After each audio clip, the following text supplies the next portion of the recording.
Hey, thanks for joining me. Here we go. Youngblood 10, Rob Liefeld, my favorite artist, and yours too, and my best friend, and yours too. And it's all just magical.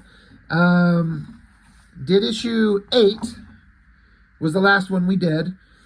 Issue 9 was the image crossover issue, and that was written and drawn by Jim Valentino, who was Liefeld. I mean, I don't know if they still are or whatever, but Valentino and Liefeld were really good friends for a long time, if not still to this day.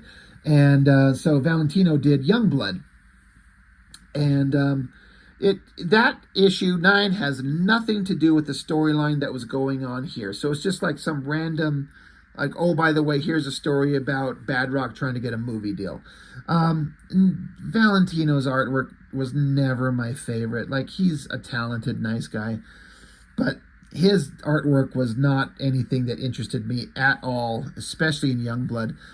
But his story at this point would be the best written story of Youngblood ever, technically speaking, because there was a point and characterization and explanation of stuff that was better kind of focused than any issue of Youngblood ever before. But no one liked Valentino's artwork, so no one really thinks of it in that context. But issue 8, what happened in this one? Quick recap. Shaft stands around. The team is all going because they're all standing in a spaceship, because the previous issue had the other members of the team in a spaceship going to fight a bad guy, but they got their asses kicked. So now this team is going to help stop the bad guy and help rescue their other teammates. Oh, by the way, Spawn shows up. That's awesome. And while he's there having a good old time, talking with his bums, his homeless friends, one of them gets shot in the brains, and Chapel shows up. And remember, he's got 2 little handguns in his hands there, but when you flip the page, he's holding a giant, like, space age vacuum. The little 2 handheld guns are gone, and then you flip it over, and he's got 2 handheld guns again. And so Spawn and Chapel have it out. They used to be soldiers together, and Chapel is the one who killed Spawn and sent him to hell, at least up until Liefeld and McFarlane how they're falling out. Anyway, back with the interesting quote-unquote part of the story. The Youngblood team showing up. So as happens in every issue, they're in a jet. They jump out. Bad Rock jumps down, smashes through the glass to run into the bad guy and his big super strong henchmen. So now there's punching and fighting between Bad Rock and Black Rock is his name. Very exciting, right? I mean, right? Is it exciting? Not really. But lots of punching. We're introduced to a character named Task. I mean, we were introduced to him back in this big spread when they were on the spaceship flying into battle. We got Task and Silence and this fucking little asshole troll that I hate. So Task shows up. He's basically like new Shatterstar. And Silence is her name. She's just a hot half-naked girl throwing laser things around. And then at the end of the issue, Sabretooth shows up, calling himself Warwolf, and then we get onto a cruise ship, and Cable is standing there glowing his eyes at us, and it's supposed to be amazing, whatever. So, issue 10. I was talking about in issue 8 over there that for all the struggles with Liefeld's art, that was, I felt like, the best work that he had done in Youngblood ever in terms of art. And that basic concept continues into issue 10. It's not a living nightmare like some of his stuff would eventually be. I maintain this, that the farther into the future, like to modern time that we get, the worse his artwork gets. The farther back you go, the better it gets, until you hit New Mutants 100 and X-Force #1. That is the pinnacle. That is the best work Liefeld has ever done, or ever will do. But that's the peak, and everything from there has been diminishing returns. But this is return to top form, as good as he is capable of doing. And I know people, there's some really big fans of his. I get it. I'm not talking shit on Rob Liefeld, the human being. I'm just talking about his work, and that's the only thing I critique. And sometimes it's just unbelievably ridiculous. He's trying to do some designy McFarlane shit. It's as good as he can do. This trope I'm getting real sick of, and this is not like a Liefeld thing exclusively, but it's like it's a drawing where it's basically one head, but then it's two panels split down the side, and this is the two characters talking to each other. It's like I didn't used to mind it until I started reviewing comics, and I just feel like I see it everywhere, and boy does it get old. But that's just a personal thing.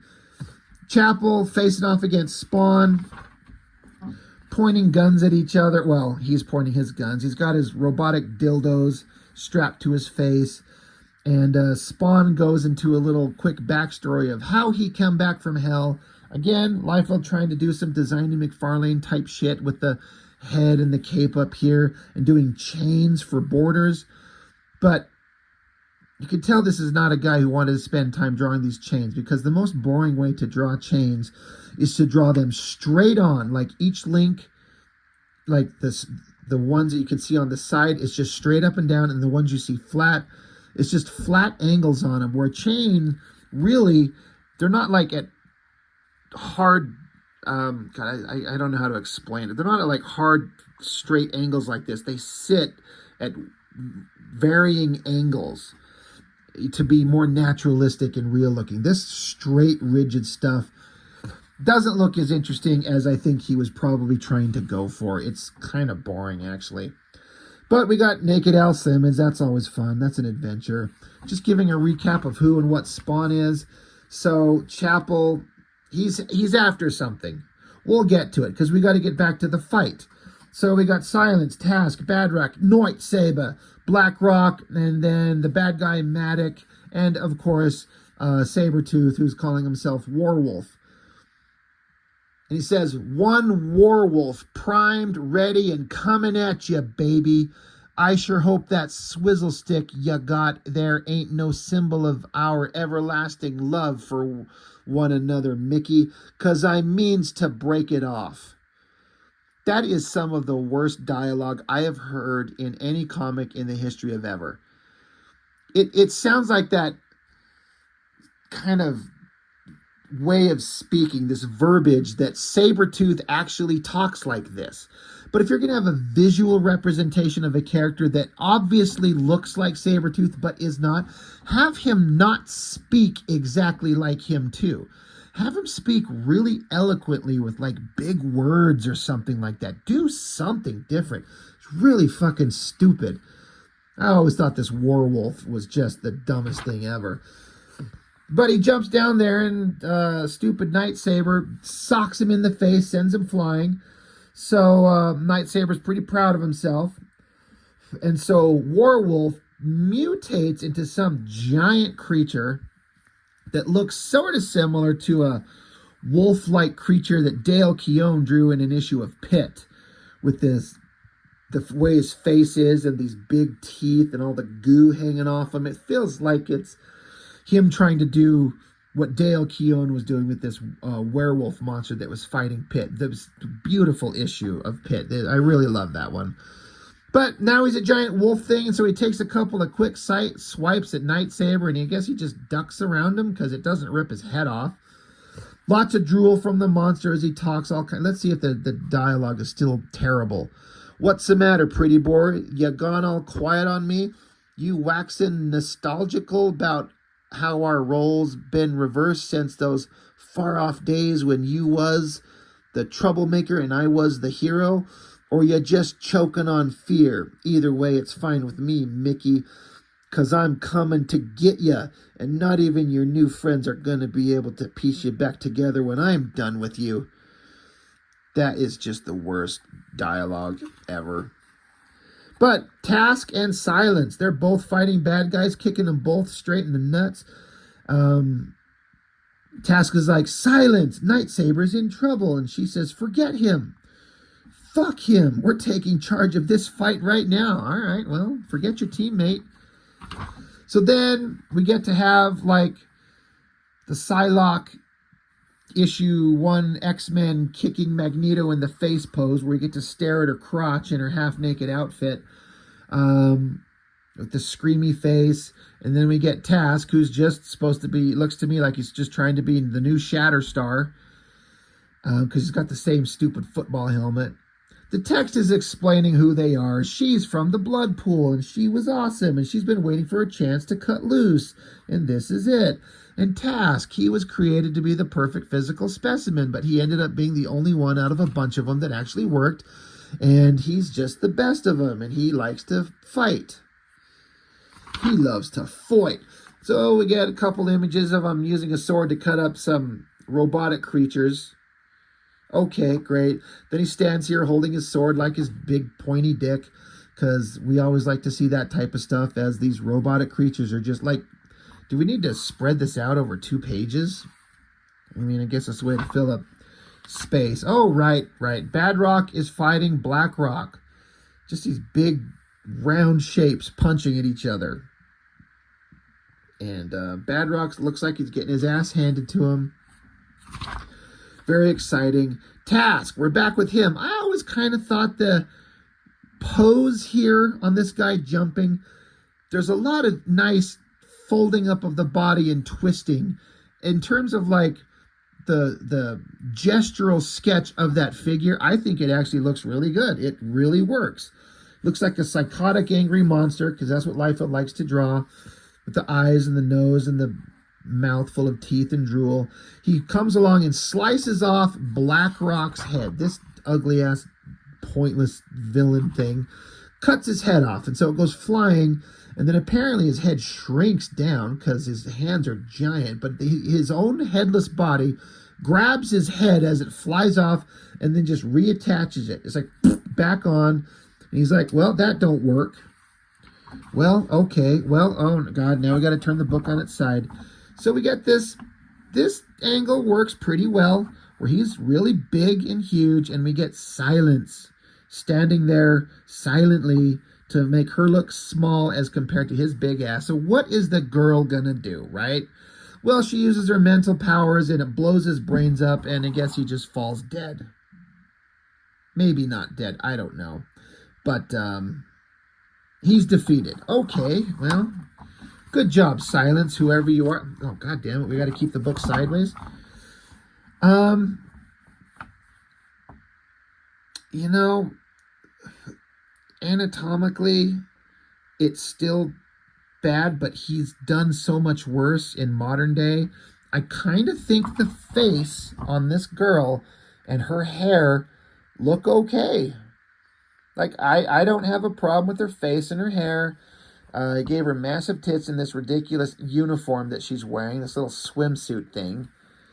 It's not bad. It's the part that's anatomically weird is her rib cage and her stomach, and then his inability to do anything but draw sort of fist things.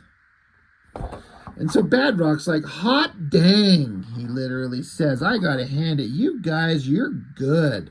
Anyway, the text literally is like, anyway, well, now that that's done, let's go back to, oh, right, Spawn and Chapel, the reason we're here. That shot, I kind of like everything about it. Like the basic composition and the pose, where he's just got that one hand out there holding the gun. It just, I don't know, something about it works. Liefeld cannot do a good Spawn. I guess drawing a close-up of teeth is fun, and then we just draw the same picture, but then just draw it multiple times, getting slightly closer. He did this just last issue or the one before that with Badrock. It's like, it's just a waste of space. Just draw one face. But I know we want to like zoom in on him, so we're like ratcheting up tension or something like that. Basically, he's like, now that I know who and what you are, Spawn, and how to get your powers, he knows what he needs to do. So there's a lot of yapping, and it says, see Youngblood Strike File 1 through 3 for details, and then check out Blood Strike issues 7 through 10. Yeah, okay, sure, I'll definitely do that. But he knows what he needs to do. Chapel's gone insane. We thought he was a hero on Youngblood, but apparently he's just a psychotic monster just waiting to be Satan or something like that. So we get the gun put to his head. And now this is an artistically odd thing. it's just, I don't know if the term is color holds. There's no like the clear difference between these two panels. There's ink work and solid black lines, but there's none of that here. So it doesn't feel like, I mean, I guess it kind of does, but it kind of doesn't look like Liefeld work. Like, I don't know that I see exactly his drawing underneath this as much as maybe the colorist work. I love the two tones of the colors here to give the highlight. I feel like that's the colorist doing that kind of three-dimensional look, giving it like the anatomy of seeing like it was elbow comes and his muscle on his forearm. It gives it a nice three-dimensional look in this color. It's a really weird choice. I do like it. I feel like most of what's successful about that is because of the colorists. So that's kind of neat. But he's basically gun to his head. He's like, if I kill myself and I go to hell, I can come back with awesome, like, hellspawn powers or something. So the gun's to his head, and you got another kind of colored image right here. Again, I feel like everything that looking really awesome here is because of the colorists. But I remember reading the build-up to this. This was supposed to be the shocking thing. It's the death of Chapel. And I do remember reading that Liefeld said he got some inspiration from Stephen Platt on the big shot, the big awesome thing. And that is, oops, skipped it accidentally, this. And it says Liefeld after Stephen Platt. So I don't know what that means. Did Stephen Platt sit down and just thumbnail, here's the basic idea, you should do this, and then Liefeld draws that? Because there's no Stephen Platt in this. But I like that Liefeld, I appreciate that he's acknowledging Platt's suggestion, however that happened. I remember when I first saw this, this was printed in 94. Jesus, I'm still in 11th grade. What the hell? So long ago. I was kind of shocked at the graphicness of it. I now, like, it's really not that graphic. I mean, for an artist who can draw, not this guy, but anybody else, to draw the kind of like interesting way that a giant laser blast hitting a head and then exploding all the anatomy out, this could be done so much better in every way conceivable. This is the most boring, like just a straight on shot with the hand with the gun towards his head. It's just not that great. It's okay. You get the idea. I just feel like there's a million different ways that this could be done more interesting. I never liked how the gun, like if you're going this ballsy to show him actually shooting himself in the head and show eyes gooing out and ears and brains and blood, the way that his gun, which changes shape with every panel he's fucking in, it just looks like it's a flashlight. And it looks like it's pointing past his head. It doesn't look like if his head is here and the gun should be pointed at his head, it looks like it's pointed away from it because of the angle. It should be butted right up against his head, and then it could be just so much more graphic, just blowing everything out of the way. I'm just repeating myself. I know. I'm sorry. It's, again, when I saw this when I was 17 years old, I was like, oh, damn. Never see that in X-Force, and you've never seen anything quite like that in any other of the Image comic books. Like, Jim Lee never did anything like this, nor did Silvestri or McFarlane. This is a up-close, slow-motion execution by his own hand of a quote-unquote major character of the books. So, again, to their credit, that is all true, and that's something to be taken seriously. Anybody else could have drawn this better. It is not that interesting to me years later. 17-year-old me was like, oh, well, that's good for him. He wants to be a hellspawn. Good for him. Spawn screams. And this stupid expression on his face always bugged me. If you're drawing expressions, artists always do this thing. Now I feel like I gotta get out a piece of paper because I've started to explain it. the idea is if you draw a character and you're doing one eye shut like this and one eye wide open. So the idea is that you're squinting this side of your face. But if your mouth is screaming open, it's going to be towards the part of your face where the eye is squinty. Because that's like if you open your mouth and squint your eye like that, the open part of your eye, this part of your mouth that's raised up higher on this side of the face would be on the side with the squinty eye. I hope that makes sense. He literally did the opposite. This mouth where it's higher up that way is the eye that's the bigger, wide open one. Like if you try to open your mouth on one side as wide as you can, then try to open your eye really wide on that side. I know this is like splitting stupid hairs. Like who the fuck cares, right? But it just always looked completely backwards to me from the way that it should be. And I don't know why I'm just continuing to doodle on this stupid little guy. Anyway, it's a pointless thing. Like, who cares? I know, no one gives a shit. But it always bugged me. It just doesn't look right. It's him trying to do expressive stuff. He looks goofy and he looks stupid, in my opinion. Don't like it. He's not a good artist for Spawn. Oh, all right. God, now we're back.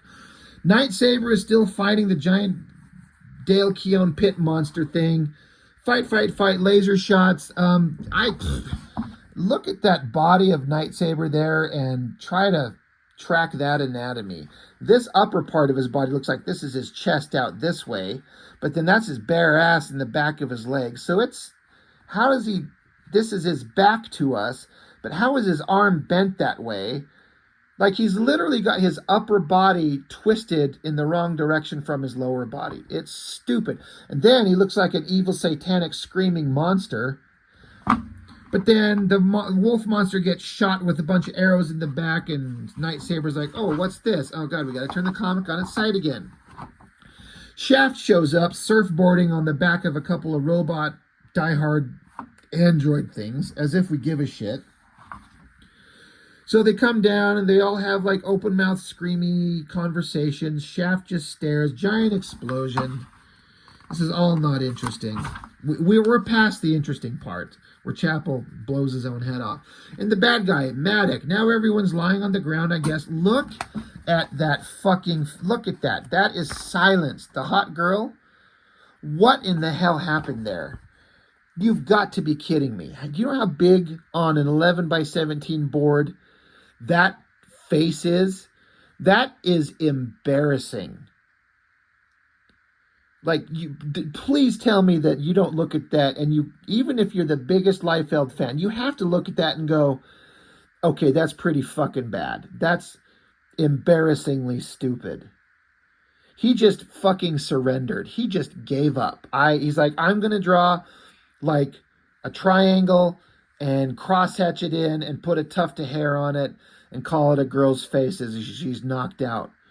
That's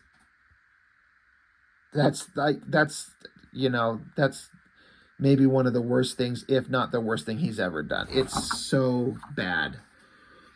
Whatever. Monsters, bad guys, they're all screaming at each other. Lasers getting shot at each other. Bad guy gets shot with arrows because Shaft is just awesome. Now, these pages are good.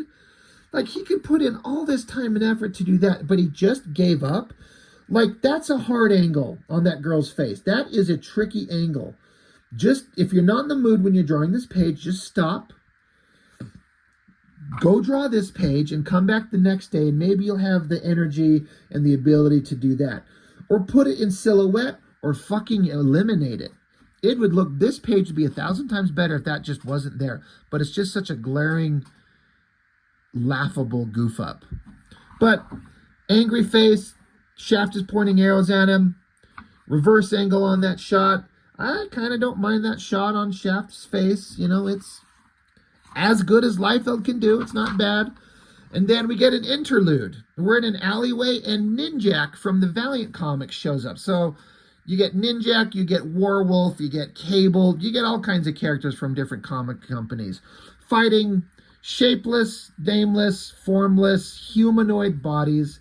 One of them punches him in the face, so he elbows him back in the face and, I don't know, snaps his neck or something. And then a big, giant blob of a creature that looks like the fucking monster that was over here that just got killed. Like, is that him? Who's this big blob of a shape? Honestly, Liefeld doesn't know. He doesn't know who these bad guys are. They're nobodies. He just needs his Ninjak stand-in character to be fighting something, so he just draws shapes. And we're supposed to give a fuck as if we care. So Ninjak cuts the head off formless, faceless shape, and then we get giant, fucking huge, double-page spread of Cable staring down Ninjak saying, "Suck my dick, kid." And, oh, we get that same shot, that single face shot I was bitching about way up here in the beginning, where it's like one headshot split with the panel. Well, we get it back here with Ninjak and Cable facing off against each other, saying, "Hey, we got shit to do. We got important things to do. Ninjak kid, follow me. I'm Cable. I've got robotic dildos around my face, just the same way that Chapel had." End interlude. Is that the end of the comic? Oh, no, it's not over. Back with the team. They're standing around. Troll, that little fucking asshole. I think he just finally showed up in this issue for no reason. Just there he is. I wish Task would just cut his head off. And Silence, she freaks out. She got a premonition of something. She's like, "Oh my God, all of you, listen. I have just sensed a terrible disturbance in the Force. The coming of a great darkness." You mean Mark Silvestri's darkness? That's an okay face. It's as good as Liefeld's capable of doing. And then we cut over to, all right, now the comic's over. So Chapel blew his head off. Spawn standing there amidst flame. Liefeld's trying to do some designy shit by just throwing a couple of skulls off onto the side here. Stupid. And then this is, I guess, Chapel becomes the ruler of hell, which leads into, I think, those extreme sacrifice books, of which I've never had all of them. I've been able to collect up a couple of them. Couldn't tell you what's going on, but we'll look through the few issues that I do have. But that was the end of Chapel and the beginning of future stuff. And Liefeld goes on to explain, "Hey everybody, everyone's awesome. We're awesome. You're awesome. Everyone's awesome. This is the end of our working with Kiko Taganashi doing the colors. He's been amazing, but he's moving on. In the good news, bad news department, the bad news is this is to be the final issue of Youngblood for a short while." Yeah, like forever. It's not canceled, just put on hiatus. Doing a team book can be exhausting, and that's all I've been doing for the past 7 years, and I need a break. The good news is he'll be back in March with the regular Bad Rock series. I will be doing both story and artwork, and then just wait till you see what I can do with just one character to focus my attention on. Yeah, we watched you do one issue. He's like, this will be the new series. I'm returning with a regular Bad Rock series. He did one issue that I ever saw. I think you people in the comments said there was an issue too, but then that was it. And that is fairly typical Liefeld. He'll start a thing, do an issue or two or three, and abandon it and move on to something else. And he's doing it to this day. To right now, decades later, he's still doing the same thing. He starts a thing and stops and goes off and does something else and never finishes a fucking thing. So, kind of like when I was reviewing X-Force, it was kind of an interesting and quote-unquote sad day-ish when we got to the last issue. I think it was X-Force number 9, which was the last issue Liefeld had any art duties in. And with Youngblood, it's the same thing here. Issue 10, this is the last time he touched Youngblood in its original, its first run. He did the 4-issue miniseries and then picked up this, you know, brought back the series as a regular series, just continued with issues 5, 6, 7, 8, 9, 10. And then from here, he's done doing Youngblood, and then a bunch of other random shit happened. He rebooted Youngblood several times over the years, it seems like. I can think of 3, I think. different versions of Youngblood and then getting different writers to rescript the original miniseries. He's tried everything to make this thing work. And then he lost the rights to it. And they just announced recently, in the last month, as of this recording, that I don't know that he got the rights back, but if he didn't get the rights back, which I don't think they said that. He doesn't own it again, I don't believe. But he gets to work on Youngblood again. So maybe they just worked out a deal equitable to everyone involved, which for Liefeld, I'm sure would have to be, I get to do Youngblood and I get to do whatever the fuck I want. And then maybe he's going to cut them in on a little bit, because it's either that or nothing. Nothing will ever happen. So he's announced new Youngblood series coming out sometime. Will that go more than one issue or two? We'll see. Who knows? I'll be picking it up. I have to. How can I not? It's just magical stuff. But again, with every issue of anything Liefeld, even when it's the stuff that I like, I still keep finding insane stuff that's just unbelievable that he would do. He's got equal parts of like stuff that kind of works and is kind of cool. And like, you know, like I was saying, the girl's face, kind of hot. The hyper rendering on these faces is kind of good. That coloring thing was good, even though I give that to the colors. That sucked. That sucks. So, he's just a weird guy. He's all over the place. He's consistent in how inconsistent he is, if that makes any sense. So, I don't know. I've talked a lot about Liefeld books, and I'm actually surprised at the body of work he still has continuing. There's a whole X-Force series to do and some Cable stuff, and there's just still more to come. Mr. Liefeld, he's a interesting guy, and I know a lot of you in the comments agree with me and don't like him at all, and there's a lot of guys that show up that are huge fans and tell me that I'm jealous and I'm a loser because I'm shitting on him. That's fine. You know, we all got our own opinions. That's okay. But he's entertaining to talk about. There's no denying about it. And his name makes people look. You definitely look. So Youngblood 10, that's it. That's the end of his original run. It's kind of fine. It's kind of fine. That's all I got. Thanks for watching. See you next time.